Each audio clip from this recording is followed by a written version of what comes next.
పత్రిజీకి ప్రతిరూపం పిఎంసి ప్రేక్షక దేవులందరికీ నమస్కారం. బిఎంఎస్ కార్యక్రమానికి స్వాగతం సుస్వాగతం. మరి పత్రిజీ గారు ఎన్నో ప్రాజెక్ట్స్ చేపట్టారు. ఆ పట్టుకున్న ప్రాజెక్ట్స్లో మరి ఎంతో అద్భుతమైంది పిరమిడ్ కేర్ సెంటర్స్. మరి ఇవన్నీ ఎంతో అద్భుతంగా పత్రిజీ సార్ ఎస్టాబ్లిష్ చేయడం జరిగింది. సో ఇవన్నీ ఎస్టాబ్లిష్ చేయడానికి వెనుకున్న ఆ సైన్స్ ఏంటి, ఇవన్నీ అంశాలు మనం స్పిరిచువల్ సైంటిస్ట్ ఆనంద్ బుద్ధ గారితో అడిగి తెలుసుకుందాం. నమస్తే సార్. నమస్తే. Welcome to the show. Thank you sir. మరి పత్రి సార్ ఎన్నో అద్భుతమైన మెడిటేషన్ సెంటర్స్కి, కేర్ సెంటర్స్కి నాంది పలికారు. మరి ఏదో ఒక పెద్ద పిరమిడ్ ఉంటే సరిపోతుంది కదా, మరి ఇన్ని సెంటర్స్ రావడం అవసరం అంటారా? మరి ఈ ఒక కోణంలో మాకు విపులీకరించి చెప్తారా? ప్రతి ఆధ్యాత్మిక సంస్థ అట్లా ఒకటి ఏర్పాటు చేశారు. పత్రి సార్ ముఖ్యంగా ఈ ఆర్గనైజేషన్లో ఒక వ్యవస్థను ప్రవేశపెట్టారు. ఓకే. అది ఇంతవరకు ఎవరు చేయని వ్యవస్థ, డీసెంట్రలైజ్డ్ వ్యవస్థ. ఓకే. సెంట్రలైజ్డ్ అంటే ఏంటంటే ఇప్పుడు బ్రహ్మకుమారిస్ కానీ, సద్గురు కానీ, రవిశంకర్ గురూజీ కానీ, ఏ ఆధ్యాత్మిక సంస్థ అయినా సెంట్రలైజ్డ్ అది. ఎస్. అంతే మొత్తం వ్యవస్థ అంతా పైన ఒకరు ఉంటారు, నడిపిస్తుంటారు. అంటే పైన ఒక గురువు ఉంటారు, స్థాపించిన వాడు, అతనే డెసిషన్స్ కానీ డే టు డే డెసిషన్స్ అన్ని ఆయన తీసుకుంటారు. ఆయన తీసుకోవచ్చు, లేకపోతే ఆయన ట్రస్టీలు తీసుకోవచ్చు. పుట్టపర్తి సాయిబాబా ఉన్నారు, ఆయన డెసిషన్స్ అన్నీ ఆయన తీసుకునేవాడు, తర్వాత అక్కడున్న ట్రస్టీలు తీసుకునేవాళ్ళు. ఎస్. ఇక్కడ ఏమైందంటే పత్రి సార్ ఆ వ్యవస్థను డీసెంట్రలైజ్డ్ చేశాడు. ఎందుకంటే పైన ఉన్నవాడు ఎవరైతే ఉన్నారో వాళ్ళు సక్రమంగా లేకపోతే కింద ఉన్న వ్యవస్థ అంతా దెబ్బతింటుంది. ఎస్. అందుకని దీన్ని డీసెంట్రలైజ్ చేసేసాడు.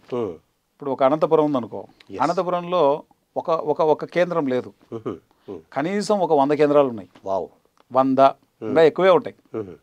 అంటే ఎవడికి వాడు బాస్, మళ్ళా ఎవరి మీద ఎవరు బాస్ లేరు. అంటే ఎవరి మీద ఎవరు పెత్తనం చల్లాల్సిన అవసరం లేదు.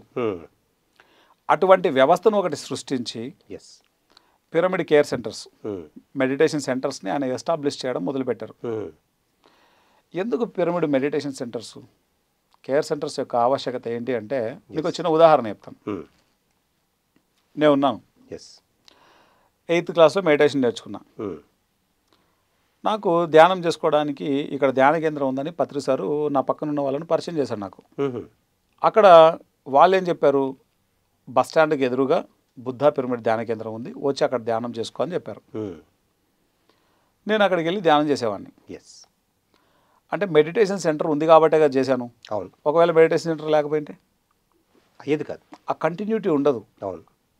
ప్రతిరోజు వెళ్ళి అక్కడ ధ్యానం చేయడం, అక్కడ ఉన్న మాస్టర్లతో మాట్లాడడం, ఇవన్నీ కుదరవు.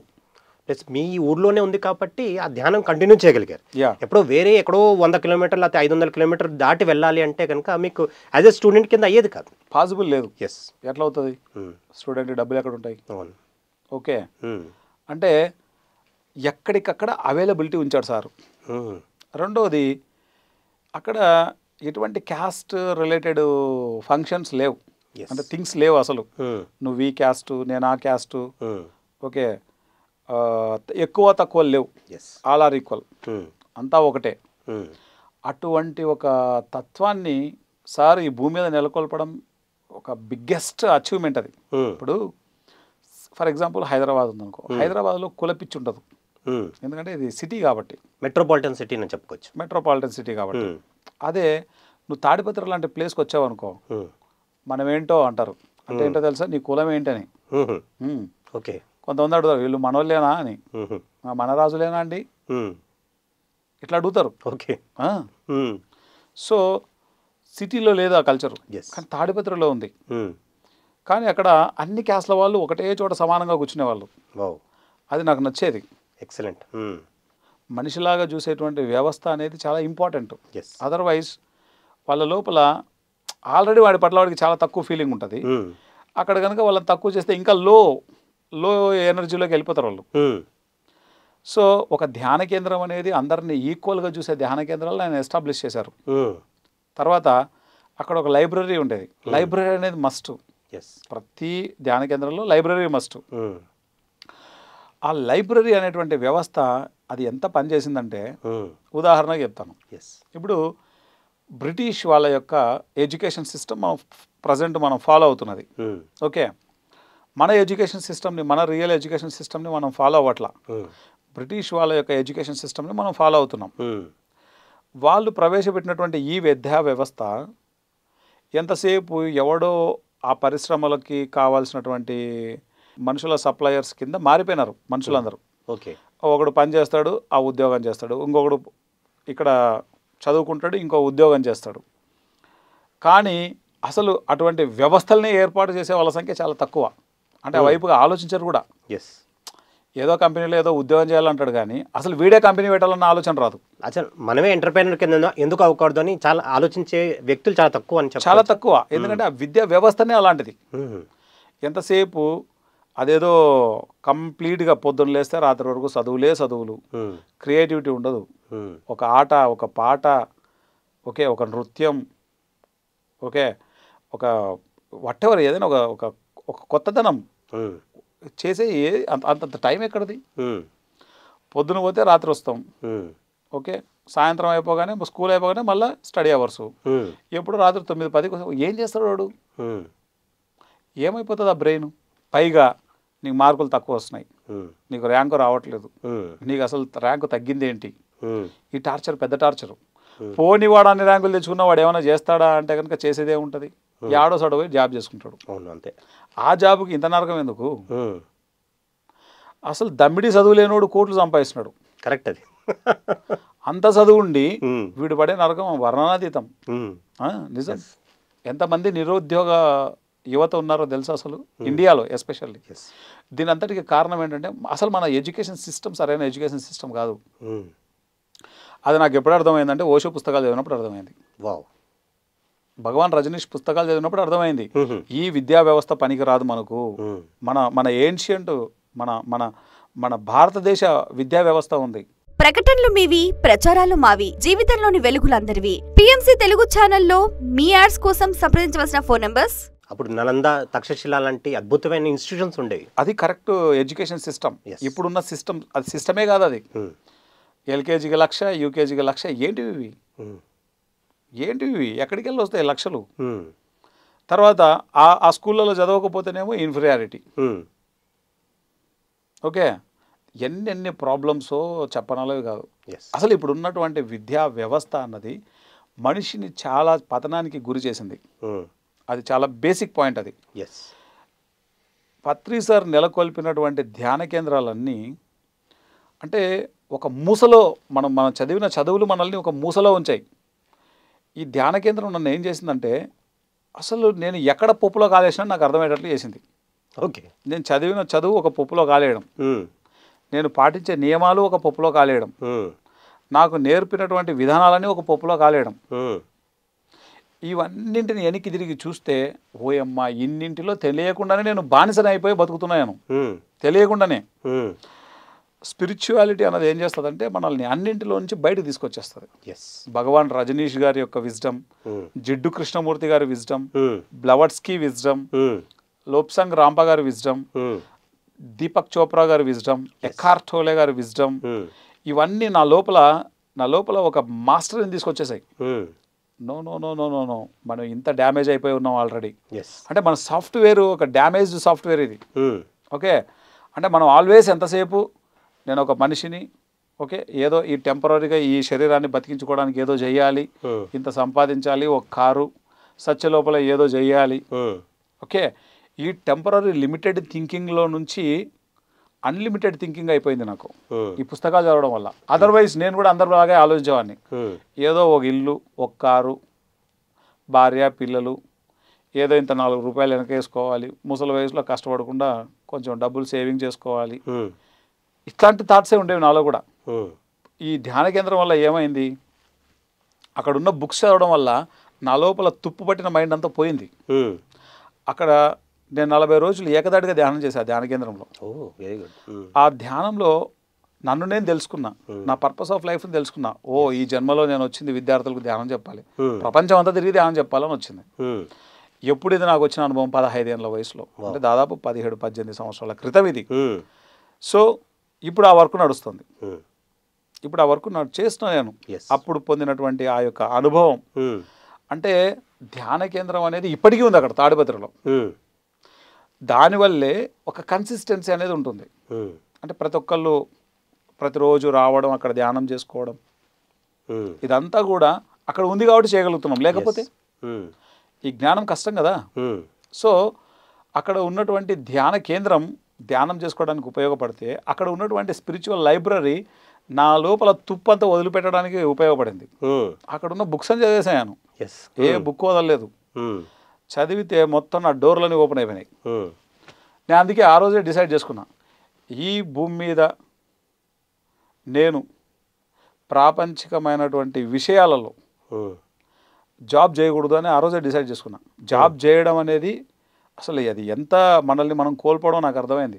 ఆ బుక్స్ చదివిన తర్వాత అర్థమైంది. ఓకే, అదర్వైజ్ నేను ఇప్పుడు ఎంబీఏ సర్టిఫికేట్ ఉంది కదా, మరి జాబ్ చేసుకోవచ్చుగా, పోయి వెళ్ళలే నేను. 2009లో అయిపోయింది నా ఎంబీఏ.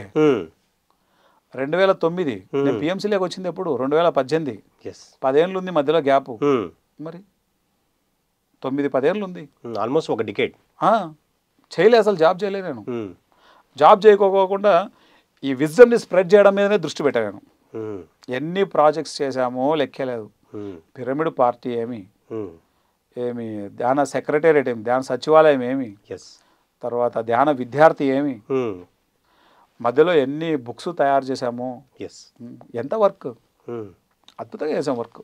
సో నేనేమంటున్నానంటే వెరసి ఒక ధ్యాన కేంద్రం అనేది పత్రిజీ ఎస్టాబ్లిష్ చేశారు కాబట్టే ఇవన్నీ జరిగాయి. ఒక ఊర్లో ఒక అగ్నిమాపక యంత్రం ఉంటుందా ఉండదా? ఉంటుంది. ఒక హాస్పిటల్ ఉంటుందా ఉండదా? ఉంటుంది. ఒక స్కూల్ ఉంటుందా ఉండదా? ఉంటుంది. ప్రజలందరికీ బియ్యం ఇచ్చేటువంటి రేషన్ ఉంటుందా ఉండదా? రేషన్ షాప్ అది ఉంటుంది. ఉంటుంది కదా, గవర్నమెంట్ది. అవును. ఇవన్నీ మస్ట్.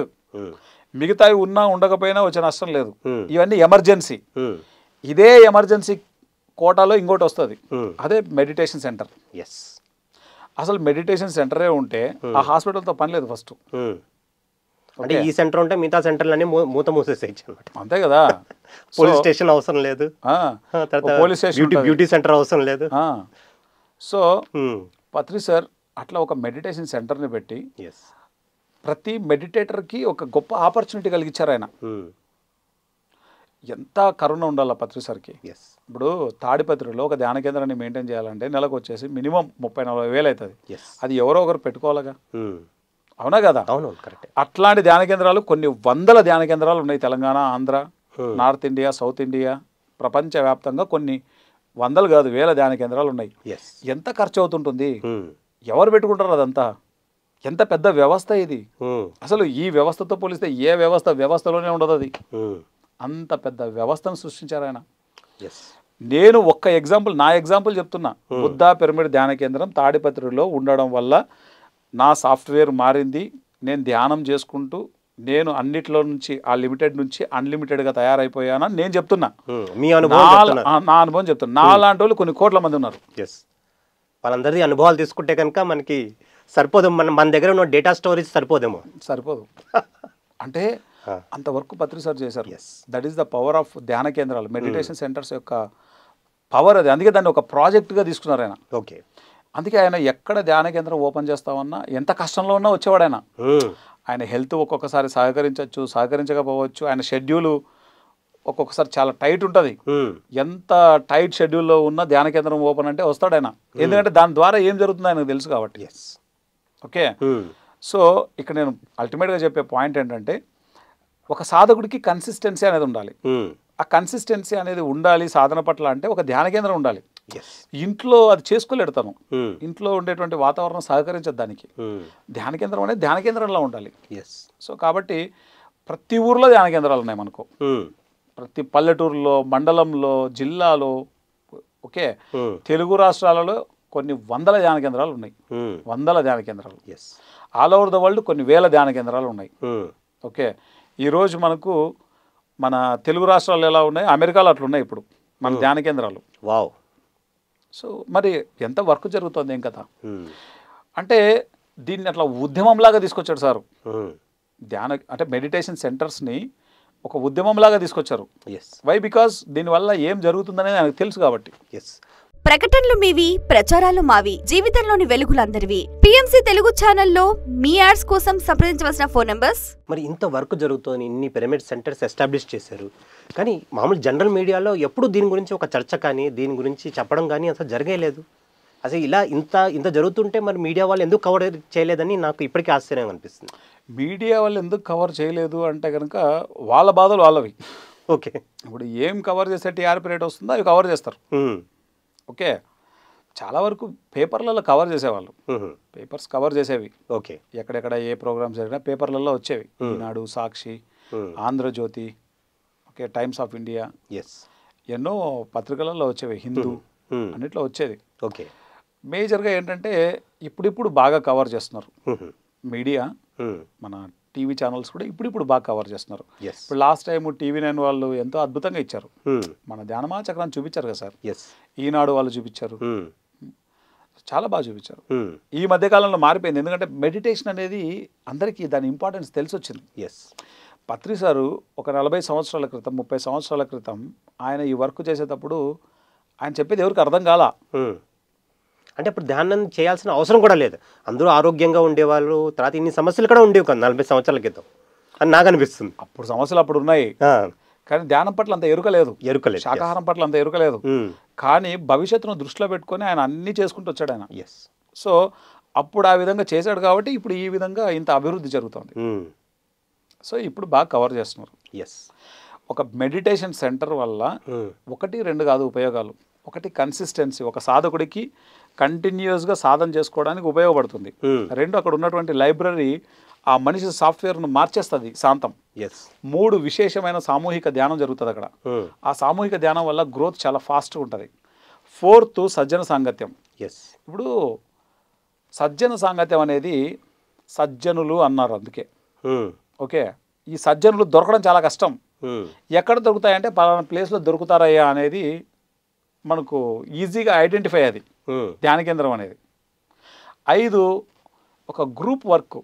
ఇప్పుడు ఎన్నో కార్యక్రమాలు జరుగుతుంటాయి, ఆ గ్రూప్ వర్క్లో పాల్గొన్నప్పుడు ఎన్నో విషయాలు నేర్చుకుంటాం అక్కడ. 6 ఒక్కొక్కసారి ఒక్కొక్కరు క్లాస్ చెప్తుంటారు, ఆ లీడర్షిప్ క్వాలిటీస్ వచ్చేస్తాయి. 7 అందరు కలిసి అక్కడ భోంచేస్తుంటారు, వాళ్ళే చేసుకుని వాళ్ళే తింటుంటారు ప్రతి ధ్యాన కేంద్రంలో. ఒక ఒక ఒక ఆ వాతావరణం, ఒక ఫ్రెండ్లీ అట్మాస్ఫియర్ వచ్చేస్తుంది, ఒక ఫ్యామిలీ అట్మాస్ఫియర్ వచ్చేస్తుంది. అంటే అందరిలో మనం కలిసిపోవడం. తర్వాత ఈ వర్క్ ఓరియంటెడ్గా ఉన్నప్పుడు యాక్సెప్టెన్స్ అనేది నేర్చుకుంటాం. కొన్నిసార్లు మనకు పని మనకు అన్ని నేర్పిస్తుంది, ఫర్గివ్నెస్ని నేర్పిస్తుంది, యాక్సెప్టెన్స్ని నేర్పించేస్తుంది, సెల్ఫ్ లవ్ని నేర్పిస్తుంది. సో వీటన్నింటికి ఆ యొక్క ధ్యాన కేంద్రం ఒక వేదిక అవుతుంది. అంతటి లాభాలు ఉన్నాయి ఒక ధ్యాన కేంద్రం వల్ల, ఒక ధ్యాన కేంద్రం వల్ల. సో అట్లాంటివి కొన్ని వేల ధ్యాన కేంద్రాలను ఎస్టాబ్లిష్ చేశారు ఆయన స్వహస్తాలతోటి. చిన్న విషయం కాదు, ఈ భూమండలం మీద అదొక అద్భుతం. మనకున్నన్ని సెంటర్లు ఎవరికి ఉండవు, PSSMకు ఉన్నన్ని సెంటర్లు ఎవరికి ఉండవు, అన్ని ధ్యాన కేంద్రాలు ఉన్నాయి. ఆయన ఎప్పుడు పవర్ని ఒకరి దగ్గర పెట్టలేదు, కావాలనే పెట్టలేదు ఆయన. ఎందుకంటే ఇప్పుడు పైనున్నోడు ఏమాత్రం తేడా వచ్చింది అనుకో, కింద ఉన్న వాళ్ళకి అందరికి ఇబ్బంది. అందుకే ఎక్కడ సరిగ్గా పనిచేస్తున్న వాళ్ళందరికీ కూడా చాలా ఇబ్బంది. ఇప్పుడు ఒక ఆనంద్ అనేటోడు బుక్ రాయగలిగాడు, సెంట్రలైజ్ అయితే రాయలేడు. గురువు చెప్పింది వాడు గురువు రాసింది వాడు చదవాలి. ఇక్కడ శిష్యుడు రాసింది కూడా గురువు చదువుతాడు. ప్రతి ఒక్కరితో చదివింపై చేస్తున్నాడు ఆయన. తర్వాత ఇక్కడ ప్రతి మాస్టర్ యొక్క పుస్తకాన్ని రికమెండ్ చేస్తారు, ఎక్కడ రికమెండ్ చేయరు అట్లా. ఇక్కడ ప్రతి ఒక్కరు క్లాసెస్ చెప్తారు, నేను క్లాస్ చెప్తాను, నువ్వు క్లాస్ చెప్తావు, సార్ ముందరనే సారే కూర్చోబెట్టుకుని చెప్పిస్తుంటాడు క్లాస్. ఏ గురువు చెప్పించాడు అట్లా. So 1 and only PSSM. So ధ్యాన కేంద్రాల ద్వారా ఏం జరిగింది అంటే అవి ధ్యాన కేంద్రాలు కాదు, మామూలుగా బాంబులను, అణుబాంబులను, హైడ్రోజన్ బాంబులను తయారు చేసే కర్మాగారాలు ఉంటాయి. అట్లాగా యోగులను, ఋషులను, రాజర్షులను, బ్రహ్మర్షులను తయారు చేసేటువంటి కర్మాగారాలే ఈ ధ్యాన కేంద్రాలు. వావ్, ఎక్సలెంట్గా చెప్పారు, చాలా బాగుంది, నిజం. ఇప్పుడు కర్నూలులో ఒక ధ్యాన కేంద్రం ఉంది. ఆ ధ్యాన కేంద్రంలో ఎవరు రెడీ అయ్యారు? డాక్టర్ న్యూటన్ గారు తయారయ్యారు అక్కడ. పిరమిడ్లో. అవును, ఒక పరమేశ్వర రెడ్డి గారు తయారయ్యారు. ఈరోజు ఎంతవరకు చేస్తున్నారు? ఒక తాడిపత్రి ధ్యాన కేంద్రంలో ఆనంద్ అనేటువంటి వ్యక్తి తయారయ్యాడు అక్కడ, ఒక పర్సన్ తయారయ్యాడు అక్కడ. ఆ పర్సన్ ఎంత పని చేస్తున్నాడు ఇప్పుడు? అదే తాడిపత్రిలో పవన్ తయారయ్యాడు, ఈ హైదరాబాద్లో మీరు తయారయ్యారు. మరి ఎంతమంది మనలాంటి వాళ్ళు తయారయ్యారు. ఎస్. ధ్యాన కేంద్రాలు అంటే ఏంటంటే ధ్యానులను, యోగులను, ఋషులను, రాజర్షులను, బ్రహ్మర్షి చక్రవర్తులను తయారు చేసే కర్మాగారాలు అవి. ఎస్. అందుకే దాన్ని ఒక ఉద్యమంలాగా చేశారు సారు. ఎస్. పిరమిడ్ సెంటర్లు పెట్టడం అన్నది ఒక ప్రాజెక్టు పిఎస్ఎస్ఎంలో. ఎన్ని వీలైతే ఆయన ధ్యాన కేంద్రాలు పెట్టాలి, ఆయన కళ అది. ఎస్.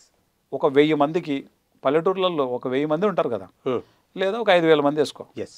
ఒక 5000 మందికి ఒక పోలీస్ స్టేషను, ఒక అగ్నిమాపక కేంద్రము, ఒక హాస్పిటలు, ఒక బడి, ఒక గుడి, ఇవి ఉంటాయి ఉండవా? అవును. అట్లానే ఒక ధ్యాన కేంద్రం ఉండాలి.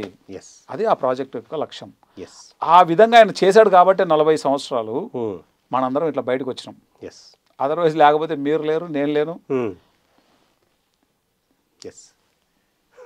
ఏవి లేవు, స్టూడియో లేదు, కుర్చీలు లేవు. ఎస్.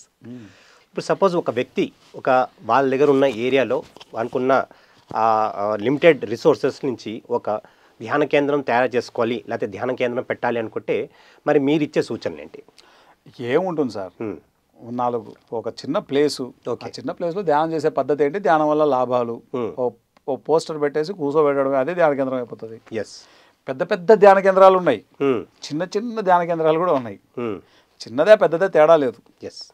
ఎక్కడ ఎంత ఉంటే అంతలో ధ్యాన కేంద్రం పెట్టాలి. సో ధ్యాన కేంద్రం తన పని తాను చేసుకుపోతుంది. మనకు అవైలబుల్ అయిన బుక్స్ పెట్టాలి. ఎస్. నేను ఎన్ని బుక్స్, అక్కడ లైబ్రరీ ఉంది కాబట్టి ఆ బుక్స్ చదవగలిగాను, దాని నుంచి నేను బయటపడగలిగాను. మనకున్నటువంటి ఈ విద్యా వ్యవస్థ నేర్పినటువంటి దాంట్లో నుంచి బయటికి రాగలిగాను ఆ బుక్స్ చదివి. అదర్వైజ్ లేకపోతే దాంట్లోనే కొట్టుకుపోయేవాడిని. ఒక క్రియేటివిటీ అనేది ఉండదు దానికి. ఎస్. ఏదో ఎక్కడో జాబ్లో జాయిన్ అవ్వాలి, ఆ జాబ్ చేసుకుంటూ ఉండాలి, ఏదో నా భార్యని పిల్లల్ని పోషించుకోవాలి, 4 రాళ్ళు వెనకేసుకోవాలి. దీనికంటే ఎక్కువ జ్ఞానం లేదు ఆ విద్యా వ్యవస్థలో. మనకున్న పరిమిత జ్ఞానంలో అదే ఆలోచించేవాళ్ళం. అంటే కానీ ఒక పేజిజం మూమెంట్లో వచ్చిన తర్వాత మన ఆలోచించే విధానం మార్పు వచ్చింది. ఆ ఆలోచన విధానం ఎక్కడికి వెళ్ళి వచ్చింది? ఆ చదువు వల్లే కదా వచ్చింది. మరి దానికి బియాండ్గా ఆలోచించేటువంటి ఆలోచన వ్యవస్థను ఇచ్చింది పిఎస్ఎస్ఎం. సో తిరిగి మనము మన నలంద, తక్షశిల లాంటి ఆ విశ్వవిద్యాలయాలలో ఏదైతే టీచింగ్ జరిగిందో ఆ టీచింగ్స్ని మనం తీసుకురావాలి. ఇది కాదు, ఈ వ్యవస్థ కరెక్ట్ కాదు, ఆ వ్యవస్థను మనం తీసుకురావాలి. ఆ తీసుకువచ్చేటువంటి ప్రయత్నమే ఈ ధ్యాన కేంద్రాలు. నెక్స్ట్ జరిగేది అదే. ఎస్ ఆనంద్ గారు, మరి ఎంతో అద్భుతంగా ఈ ప్రాజెక్ట్ మెడిటేషన్ సెంటర్ లేకపోతే పిరమిడ్ కేర్ సెంటర్స్ గురించి ఎంతో అద్భుతంగా చెప్పారు. మరి మీరు ఎంతో అద్భుతంగా ఎక్స్పీరియన్స్ చేసిన మెడిటేషన్ సెంటర్లో ఎలా ఉంటుంది, మరి ఎలా ఒక వ్యక్తిని ఎలా మార్పు తీసుకొస్తుంది, వాళ్ళలో ఎలాంటి చైతన్యం నింపుతుంది అన్న అంశంపైన ఎంతో అద్భుతంగా చెప్పారు. మరి ఇంత జ్ఞానం ఇచ్చినందుకు మీకు ఎంతో కృతజ్ఞత. Thank you sir. Thank you very much. So ఇదండి ఇవాల్టి బిఎంఎస్ ఎపిసోడ్. ఇంకొక ఎపిసోడ్లో మళ్ళీ కలుసుకుందాం. అంతవరకు సెలవు.